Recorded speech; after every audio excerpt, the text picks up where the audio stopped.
그 어떤 문제도 피해갈 수 없는 수학의 백신 백은하입니다. 자, 이번에 11월 18일 날 봤던 수능.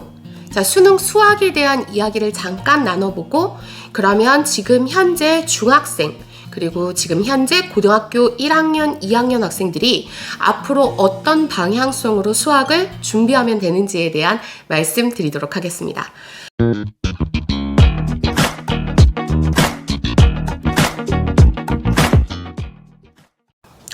11월 18일 날 이제 저희가 수능이 있었던 날이고요. 그날 고등학생들이 학교를 가지 않았었죠. 자, 그리고 저는 금요일 날 고등학교 2학년 화성세마반 수업이 있었어요. 그런데 금요일 날 고등학교 2학년 남학생 한 명이요. 18일 날 수능이 끝나면 언어가 끝났을 때 문제가 올라왔을 때 바로 언어 영역을 풀고, 수리가 끝났을 때 수학을 그대로 다운받아서 또 문제를 풀고, 그래서 18일 날 본인은 수능 문제를 다 풀고 금요일 날 왔다고 하더라고요. 참 기특하죠. 그래서 너 수학 몇 점 나왔니? 라고 물어봤어요. 그랬더니 다 맞았대요. 100점.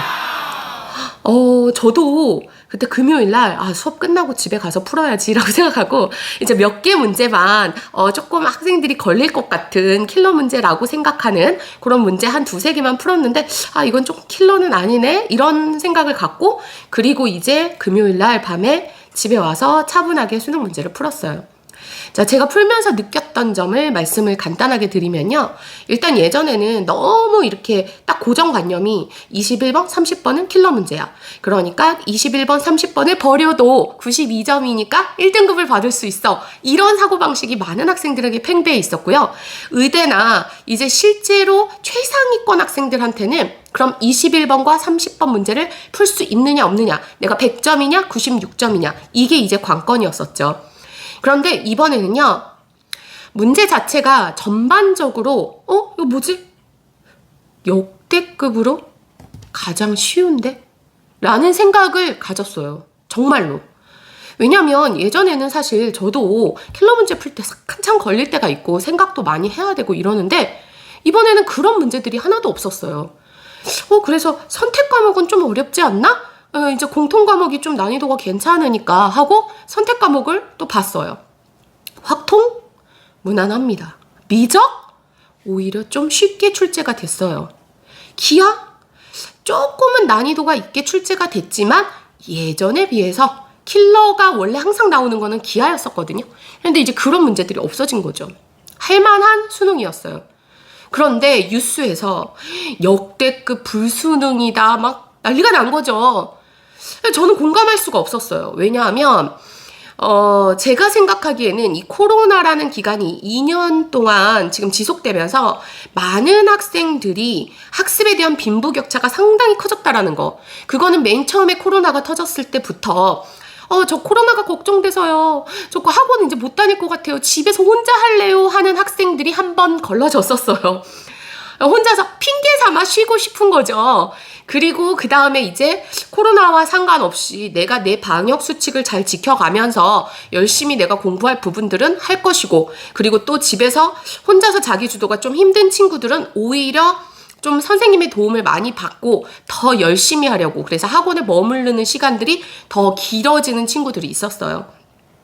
코로나로 인한 학습의 빈부격차가 커졌기 때문에 지금 현재 고2 학생이 수능을 봤는데도 100점을 맞는 친구가 있고, 실제 재수, 삼수를 했는데도 불구하고 나 역대급으로 수능이 너무 어려웠다라고 해요. 근데 사실 이번 수능이 이제 난이도만을 봤을 때는 완전 킬러는 없고요. 이게 평가원에서 처음부터 이야기했었던 부분이에요. 그리고 이제 준킬러의 문제들이 좀 더 많이 포진되고 완전 쉬운, 예전에 막 2점짜리는 2초 만에 풀어야 돼, 막 이런 2초 만에 풀 수 있는 그런 문제들이 아니라 조금 더, 그렇다고 해서 절대 어렵지 않아요. 그래서 그런 문제들이 좀 더 많이 이렇게 포진되어 있었다라는 거. 지금 그러면 앞으로 이러한 수능에 대비하기 위한 지금 현재 중학생. 자, 지금 현재 중학생은요, 반드시 선행의 속도보다는 선행의 깊이를 정말 꼼꼼하게 공부하셔야 돼요. 그러니까 선행의 깊이라는 건 무슨 말이냐면 일단은 많은 학생들이요 교과서를 좀 소홀하게 여기는데 선생님 영상 중에서도 여러 번 교과서를 정말 열심히 해라 라고 이야기한 적이 있었어요. 그러니까 교과서에 있는 내용을 소설책을 읽듯이 단 한 줄도 놓치지 말고 자 예를 들어서 내가 원의 방정식이 나오게 된 그 원의 방정식은 중심이 a, b고 반지름이 r이면 x-a의 제곱 더하기 y-b의 제곱은 r제곱이야. 이렇게 외우는 거는 의미가 없는 거죠. 원의 정의부터 시작해서 한 정점으로부터 같은 거리만큼 떨어진 점들의 자치. 그러면 이 점들의 자치를 구하는 자치의 방정식을 구하는 방법은 이 점들을 x, y라고 하고 내가 이 정점을 a, b라 했을 때 두 점 사이의 거리 구하는 공식을 이용해서 그게 바로 반지름이다. 이렇게 해서 원의 방정식이 나오게 되는 과정, 그리고 원과 직선의 위치 관계가 왜 그렇게 나왔는지 이러한 개념 중심적으로 좀 꼼꼼하게 공부를 하셔야 돼요. 그래서 지금 중학생들한테는요 너무 마음이 조급하게 선생님 미적까지 다 공부를 하고 고등학교를 입학해야 된다는데요 라는 이런 카더라 이런 이야기들은 자기한테는 해당 사항이 되지 않습니다. 그래서 선생님이 여러 번 강조하지만 이 뭔가 스탠다드한 이런 부분들은 자기의 이야기가 아니에요.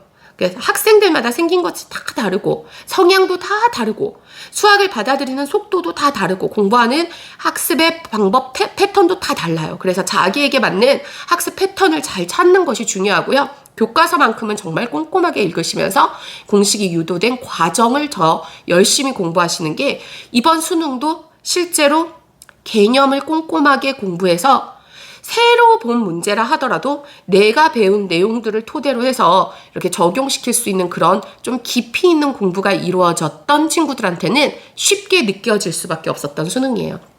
그래서 중학생들한테는 그런 부분들, 그리고 고등학생들은요 반드시 그때마다 고1 때, 고2 때, 중간고사와 기말고사, 그래서 고1 때의 4번의 시험, 고2 때의 4번의 시험, 그래서 고1한테는 수능이라고 하면 좀 먼 얘기 같잖아요. 그런데 고1 때부터 난 정시를 준비해야지.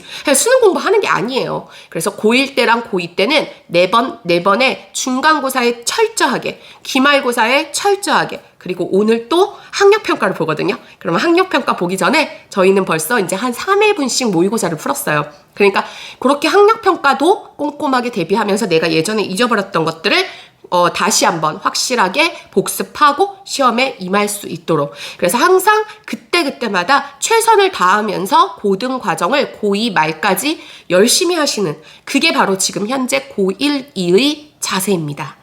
자, 앞으로 여러분 중학생이나 고등학생이나 자기의 포지션에서 정말 최선을 다하는 학생들이 되셨으면 좋겠고요. 학습에 대한 빈부격차가 커졌을 때 상위 그룹에 속하는 여러분이 되셨으면 좋겠습니다.